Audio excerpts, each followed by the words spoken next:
السلام علیکم۔ وعلیکم السلام ورحمۃ مولانا، یہ جو عقد یا نکاح ہے جس میں قاضی صاحب مہر کے بارے میں اعلان کرتے ہیں، لیکن لڑکی سے جو وصول کیا جاتا ہے اس کو کہیں مینشن نہیں کیا جاتا، جس کی وجہ سے اگر طلاق ہو جائے تو وہ لڑکی کے پاس کوئی ثبوت نہیں کہ انہوں نے کوئی 500 آدمیوں کا کھانا کھلایا تھا یا نیٹ کیش دیا تھا، تو اس عقد کو کیسے عقد کا اہم بنوایا جائے؟ نہیں، مطلب یہ ہے کہ جو نکاح کیا جاتا ہے اس میں مہر دینے کی ذمہ داری شوہر پر ہے۔ شوہر مہر ادا کرے عورت کو۔ جی۔ عورت کی طرف سے اگر کچھ رقم لی جاتی ہے تو یہ تو رشوت ہے، ناجائز ہے، حرام ہے، اور شرعی قانون کے اعتبار سے بھی غلط ہے اور موجودہ ہندوستانی حکومت کے اعتبار سے بھی غلط ہے۔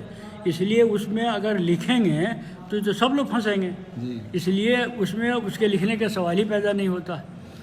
عورت کی طرف سے جو رقم وصول کی جاتی ہے، چاہے مانگ کر لی جائے، چاہے وہ رواج کی وجہ سے وہ اپنی طرف سے دے، بہر صورت وہ ناجائز اور حرام ہے، اس کا لینا صحیح نہیں ہے۔ دوسری بات یہ ہے کہ ولیمہ خود مستحب ہے، واجب فرض نہیں ہے۔ وہ اگر نہیں کھلائے تو اس میں کوئی گناہ نہیں ہے، کوئی حرج کی بات نہیں ہے۔ لیکن میں یہ سمجھتا ہوں کہ آج کل لڑکے والوں کی طرف سے بھی ولیمہ کے نام پر جو کچھ کیا جاتا ہے اس کے جائز ہونے میں شبہ ہے۔ اس طرح کی ولیمے میں جو شہرت، ریاکاری، دکھاوا ہے، اسی طریقے سے اسراف اور فضول خرچی ہے جو سب ناجائز حرام ہے، اس کے ساتھ اس ولیمے کو جائز کہنا بہت مشکل ہے۔